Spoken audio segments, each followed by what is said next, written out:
It feels like we've met a lot with the offensive people inside Schembechler Hall, whether it's players or coaches in the last few days. And maybe I'm being sold a bill of goods, but suddenly I went from being of this mindset of, yeah, it might be a little bit of work to do on the offensive side to kind of having some different opinions as to what Michigan's offense is capable of this year. So with that in mind, what will it take for Michigan to actually have a season kind of like it had, maybe not last year, national championship, but college football playoff? It's easier to get into this year from a technical standpoint with it being 12 teams, the schedule being what it is. We're going to talk about it in kind of terms of maybe things are a little different than is being projected nationally when it comes to Michigan.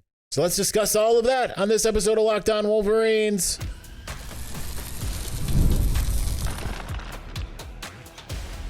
You are Locked On Wolverines, your daily podcast on the Michigan Wolverines, part of the Locked On Podcast Network, your team every day. Happy Thursday. We are back and doing it. Locked On Wolverines podcast, part of the Locked On Podcast Network, where it's your team every day. I am your man on the ground, Isaiah Hull, publisher of Wolverines Wire through USA Today Sports Media Group. As I said at the open, it feels like listening to some of these people talk about the offense. We talked to Tyler Morris yesterday. You know, even with the defensive people like Quentin Johnson saying yesterday, like, hey, the offense beat the defense the first day in pads. That's a pretty big revelation. I don't think that is being overstated, because usually even at this time, even with a high flying offense, you have to expect the defense to be better than the offense at this stage. Like if it was like a week from now, oh, they got us one day. Okay, that makes a little bit more sense. But considering what we know about the defense, I understand that nationally they might not be getting quite this much love. It is still thought of as being a top 10 defense, maybe top 5 from a national perspective. I certainly look at it as it would be, I don't want to say it would be a shame that if this defense wasn't top 3, because they face a lot more high-flying offenses this year than they maybe have in previous years, or at least teams that are supposed to be that.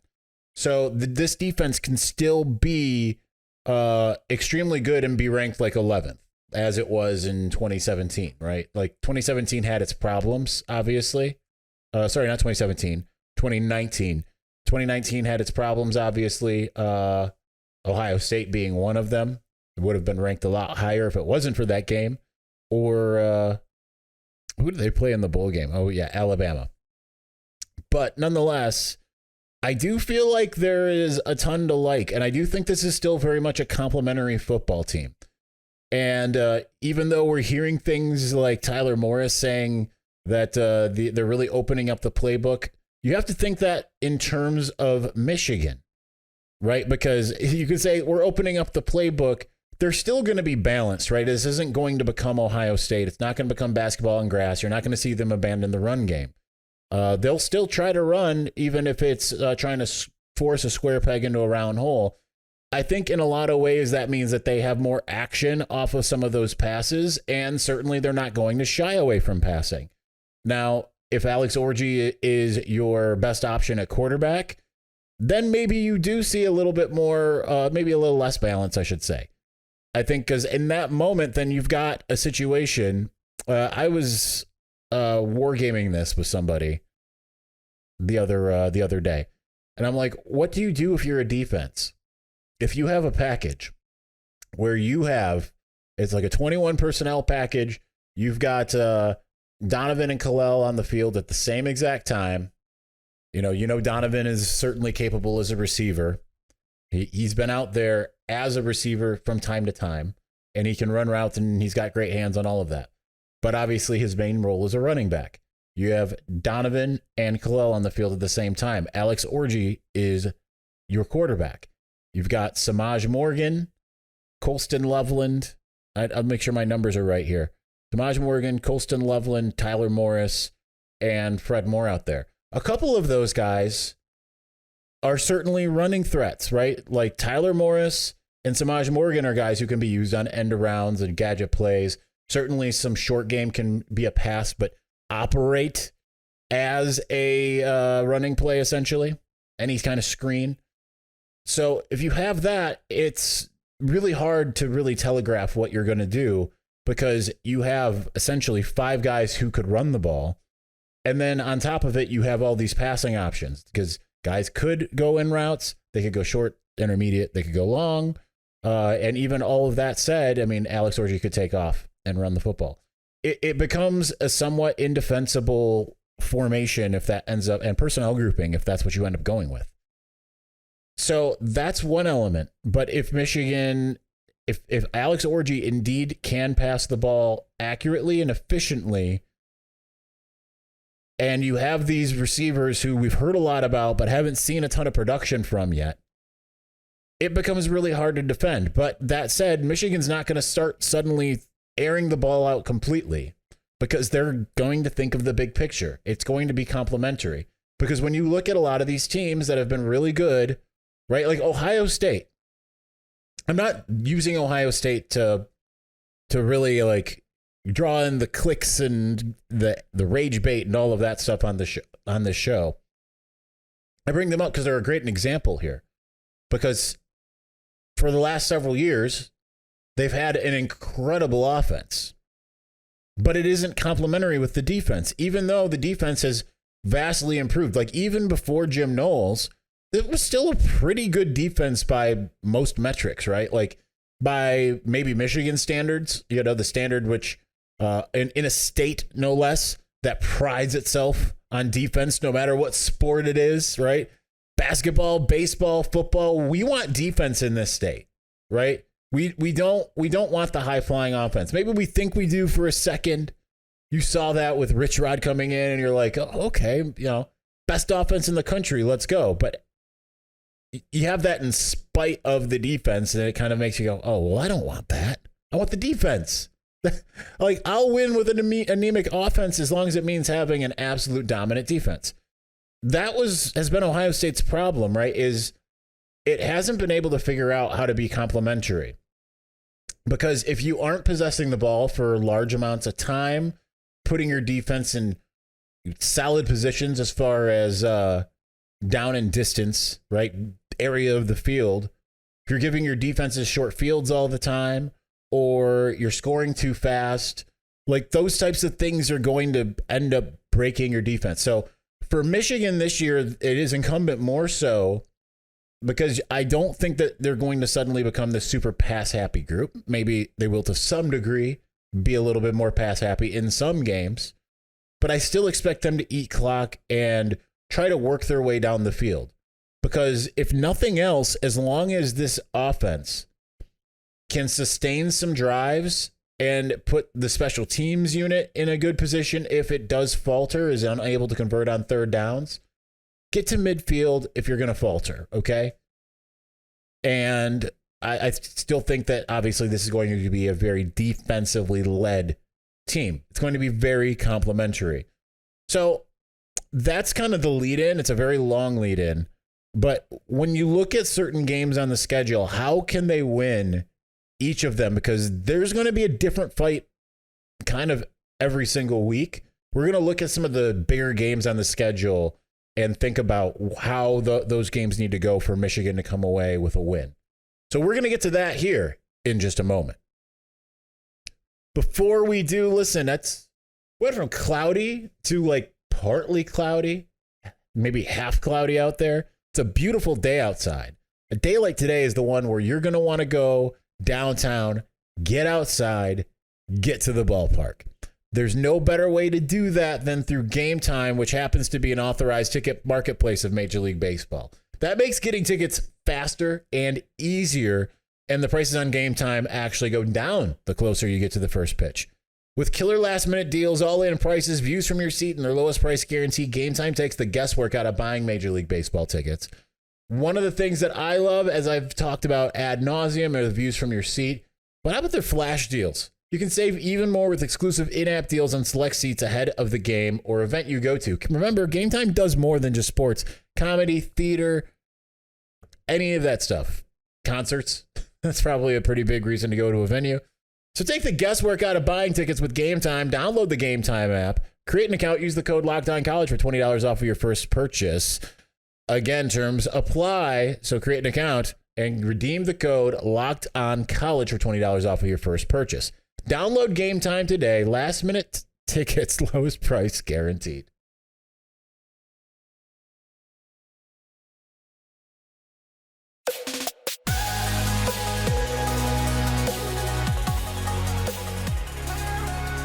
I believe there's currently a basketball thing today. I wanted to go to that, and I wanted to talk a little basketball. Yeah, basketball in August. It's like Christmas in July.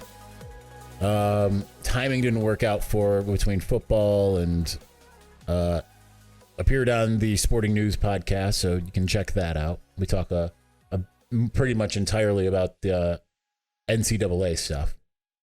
Nonetheless, I like the word nonetheless. I say it all the time. So when you look at Michigan's schedule, it's a very interesting setup because every year kind of has some kind of interesting way that you go about the schedule. Last year, obviously, was basically like, have fun until Penn State, go do whatever you want to do. And then Penn State. And then Jim Harbaugh gets suspended and it's like, oh no, the hardest 3 games of the year. And because it literally was, right? Like, because those were the 3 best teams. Maryland was no slouch. Took not only Michigan, but Ohio State into the fourth quarter. But it was just kind of funny how that worked out last year. But there's always an ebb and flow, and sometimes there's more ebb than flow and vice versa and all that stuff. But you look at the schedule this year, it's very interesting the way it sets up because it's like every other week you've got a big game. So there's no time to relax, and that also means the coaching staff has to have answers now. The good news is you have to have different answers each week. It's not just about hey, this is the type of team we need. Like you can have answers that are different every single week. So there's time to kind of figure things out. Obviously, we all know about Texas in week 2. So this is the interesting part of the schedule. You got Texas in week 2. 2 weeks later, USC. 2 weeks later, first road trip at Washington. Bye week. 2 weeks later, I don't remember. I got to pull up the schedule. I tried to go off of memory, and it only worked so much. I think 2 weeks after that is Michigan State, if memory serves. It is. 2 games later, you got Illinois. Then you got Michigan State. Then no time later, the next week, Oregon. 3 weeks later, or 4 weeks, I guess technically, 28 days later, you got Ohio State. So it's essentially, there's only a couple games that we circle on this calendar as it stands. Texas, USC, Washington, Oregon, Ohio State. That's not to say other games won't be challenging. At Illinois could be challenging. Certainly, Michigan State, regardless of what as we like to try to downplay them and get their fans all riled up and all of that. I mean, you never know. Some Michigan State teams you think were really bad and have ended up beating Michigan by the time that game comes around. Indiana and Northwestern are big curiosities to me. They, on the face, but by brand recognition, you'd think that they're not necessarily going to pose much of a threat, but you never know. Any given year, a team gets hot. You never know. But ultimately, it's Texas, USC, Washington, Oregon, Ohio State. Those are the biggest teams on the schedule. It's amazing that they're all in one calendar season, because obviously in a calendar year, they'll have played Alabama, Washington twice, and all of that. So, but the good news is they're much different teams in a lot of ways. Most of the ones that I've just mentioned are all going to be offensive oriented. So you do have to at least have defensive answers, but they're going to be different. Texas, unfortunately for them, loses the running back for the year. That maybe we'll see how they adapt. It happens early in fall camp, so they have some time to figure that out. They obviously recruit very well in Austin. But generally, you're looking at a team that is going to be a little bit more balanced. Out of the 5 teams that I mentioned, I would have them as the second most balanced team there. I think that they will be more offensive driven by virtue of some of their personnel losses last year, led by Steve Sarkisian. But we have also seen that Texas can put together a defense. It played really well against Alabama defensively each of the last 2 years, but then against Washington in the Sugar Bowl last year, maybe not so much, right? But I would say that that's a game where you can really lean on your defense and get enough offensively. I would kind of say something similar for USC, but there, I think in a way, because even though they maybe don't have the same personnel, there's still some players. Miller Moss and Zachariah Branch are certainly players that can make big plays offensively. You know they're going to be offensively honed. They're trying to get better at defense with DeAnton Lynn. But that's one where I would say Michigan does need a little bit more offensive balance. So by week 4, you kind of expect that, right? Like that is kind of the time where the offensive line tends to really come together if it hasn't already. And I feel like that's a game where more so you play keep away. So if you try to play their style, then you better come up with 30 points. If you play the style that Michigan's capable of playing or more suited to playing, that's where you maybe lean a little bit less on the pass game and a little bit more on the run game. Keep them from scoring in bunches and try to keep them on the sidelines and just lean on your defense. Washington's a bit of a mystery in Jed Fish's first year. They have Will Rogers at quarterback, but they've got some options. They've got some weapons, but they lost obviously a ton. It looks like it's going to look like a whole new team, but it is a road game. That's the moral of the story around here is going to be leaning on your defense. But offensively, I would kind of look at a little bit more of a mix, kind of like what you saw in the championship game. Pass when necessary, but run as much as you can and try to break a couple big ones if you can through the round game. Because defense tends to travel, and you're just going to have a lot better option on the road, hostile environment there in Seattle. Side note, shout out to my guy from high school, Robin Taylor. Very excited because he lives in that area, and we talked yesterday. Going to be staying with him out there, so that's just a shout out because I know that he checks out the pod every now and again. Oregon. That, to me, I know people will say Ohio State's the toughest, and I won't begrudge you if that's your belief, but it's just my belief that Oregon is a much more complete team. I think Oregon has everything. I think they have a really stout defense this year, and then offensively, they should be just as dangerous, if not more so, with Dylan Gabriel at the helm, right? Like, no one would have looked at Bo Nix before he went there with much fear. Whereas Dylan Gabriel, it's like playing UCF 2 years ago, felt like, this guy's a problem. Goes to Oklahoma, and if that was still a Lincoln Riley coach team, you'd be like, this guy's a problem. He was still a problem, but not as much as he could have been. And then he goes to a team that certainly he's going to be a problem. So that game, I don't really have an answer for you. Yeah, you need your defense to play, but so you also need your offense. You've got to basically be your best for a game like that. It's at home. We'll know very early if that matters this year, right? Like Michigan's only lost to 2 teams at home outside of 2020, and they were Ohio State, Michigan State. Other than that, obviously, they lost to Michigan State and Penn State and Wisconsin, and to us that had to watch in general. They lost to all of us at home in 2020. But the Oregon, to me, is the game where it's like you better strap on and buckle up because that's the most difficult one there. And then, obviously, Ohio State. With Ohio State, you just got to keep at least doing what you're doing from a defensive standpoint, force them into field goals, offensively, sustain long drives, and score touchdowns. That hasn't changed, So I think it's interesting, though. I don't think I necessarily did a great job at elucidating a strategy the same way that I thought, in the way that this played out in my head when I thought up this episode. But nonetheless, all 4 of those games are a little bit different. Whereas I feel like the rest of them, whatever your brand of Michigan football is going to be this year, whatever your identity, just hold true to that. And you don't necessarily have to deviate too much. Like, yeah, at Illinois could be tough, but theoretically, Michigan should be able to go there and say, this is what we are. As long as we execute what we are, then we're going to come away with a win. Those other games, I think, require a little bit of an adjustment. So it'll be interesting to see how the coaching staff does adjust to it. So, all right, let's talk about the defensive side of the ball since we kind of had our onus in the first segment on the offense. So let's switch gears and get to that here in just a moment.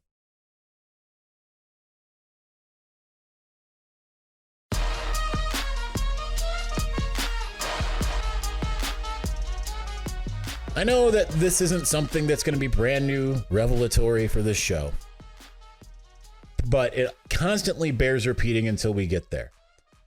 Because defensively, I still hear people looking at Michigan and saying certain things about how many players have been lost. Like, you're not just going to replace a Mikey Sainristil and a Chris Jenkins and a Mikey Barrett and a Junior Colson. That's not inaccurate. But with any team, you would expect next man up. I feel like it is overstated for Michigan in a lot of ways, and I think that that tells you what a lot of people think of Michigan, is that it was a flash in the pan that just happened to last over the course of 3 years. It's funny how that works, though, because we've heard the same thing every year to some degree. Aiden Hutchinson, David Ajabo in 2021, it was, there's no way they're going to replace that.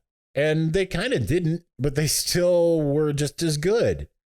Right? Because everyone attributed the defensive success in 2021 to having these game-wrecking edge rushers, when actually it was a more complete performance by an entire unit. 2022, who was the guy that people were saying? I mean, no, I don't think anyone was necessarily saying they're never going to replace Mike Morris. But certainly there was this feeling like, okay, there could be a drop off. I think Mozzie Smith was the guy there where, like, well, he's getting commanding double teams. It's going to be hard to replace him. And then Michigan does. We didn't necessarily know that Mason Graham was Mason freaking Graham yet, right? Like, we saw glimpses, but it wasn't in your face the way that it became. This last year, I will agree, it's going to be really difficult to particularly replace the leadership of both Mikey Sainristil and Mike Barrett. That's going to be very, very difficult. Mikey Sainristil in particular. But if the last 3 years as a whole have shown, considering Mikey Sainristil was not even on defense in 2021, and yet you had a couple so-called irreplaceable guys up front, they can be just fine defensively. Because the foursome that was on the field in the front in the last play against Alabama, a fact we've hammered home since that happened, all four return, right? I heard someone, I don't remember where I saw this. They were like, oh, it's great that they, that they think they're going to be all right, but when you lose a Braden McGregor and a Jalen Harrell, it's like, okay, hold on a minute now. They were very, very good players who executed what they were supposed to do. But if that's the ability, the lack of ability to have a next man up when they weren't even the ones on the field in the biggest defensive play of the entire season, then, like, what are we doing? But I think they will certainly set the stage. You've got experience in former starters, not for Michigan, but elsewhere, in Ernest Hausman and Jay-Sean Barham. Both have started games. So the front four, you've had all on the field in crunch time, one starter among them in Ann Arbor at least. Josiah Stewart started at Coastal Carolina. Both Ernest Hausman as a starter at Nebraska and Jay-Sean Barham as a starter at Maryland have started games. Zeke Berry has started a game, one, but will be thought to be in a different role there at nickel if he is indeed the starter. Makari Page has started for the last 3 years at Michigan. No one's particularly concerned about him. And if it's Jaden Mangum or Wes Walker, they've started games at Michigan State and Tennessee. On the back end, Will Johnson, obviously, no one thinks less of him at all because he is considered to be the highest end cornerback in the entire country. The big question comes as to who's opposite him. And that could be Jair Hill as the next man up, right? You would expect that, a second-year corner, that's kind of usually when they come along for Michigan at least. Right? Like, you were starting Lavert Hill and David Long in year 2. You were starting Will Johnson at the tail end of year 1 as a 5-star. Jair is a former 4-star, year 2. But if it's not him, you've got former starters in Ricky Johnson and Amir Hall. So there's a ton of experience. Really, the only inexperience amongst every single player that I mentioned is Jair Hill. That is it. Everyone else is very experienced. we could take a look at all their snap counts last year, and I'm sure that it would be impressive. Do I have PFF up here? If I have it up, we'll do a very, very cursory, quick look. Yeah, I think I can. So I just want to see a couple guys. We're not going to go through the whole roster, but I can tell you a couple guys what their snap counts were last year, and tell me if you feel good or not about it. Josiah Stewart had 352 snaps last year. That's borderline starting, right? Kenneth Grant. Wow, okay. It's because I didn't type Grant. I'm like, there's a lot of Kenneth Grants. Kenneth Grant had 431, 80 more snaps last year. Let's look at Ernest Hausman from the year before. Upsetting my ability to do this quickly to some degree. Who had 438 snaps last year, but 503 the year before in 2022. So it's he's obviously played a ton. Jay-Sean Varham, 523 snaps at Maryland last year. Let's go to the back end real quick. Jaden Mangum, 659 snaps for Michigan State last year. In 12 games, so they didn't make a bowl game. So that tells you how much he was relied upon. He'll be in a rotation now, so it won't necessarily be that bad. Wesley Walker at Tennessee, 675 snaps. Ricky Johnson at UNLV. I know he missed the first couple games, but still 595 snaps. And Amir Hall at Albany, 1,052 snaps. Easily the most experienced on a play-by-play basis. So that defense is incredibly experienced. They might not be starters, but from front to back, it is absolutely loaded with experience. Zeke Berry would be the only other one that didn't, aside from, I forgot to mention him when talking about Jair Hill, because he was injured starting in week 2, played just a little tiny bit after that, about 137 snaps. So certainly far beneath what anyone else has, but also certainly ready to be able to partake. By far the most was on special teams, but still got a decent amount of snaps, mostly in week 1 at safety, and now he gets that opportunity. But really, if you looked at any defense across college football and said, like, hey, that was the number 1 defense last year, essentially, and all but 2 players are extremely experienced, and even the depth is extremely experienced, you'd be like, let's go. But for some reason, that maybe I'm strawmanning this, I don't think I am. For some reason, Michigan does not get that same benefit of the doubt in a lot of ways.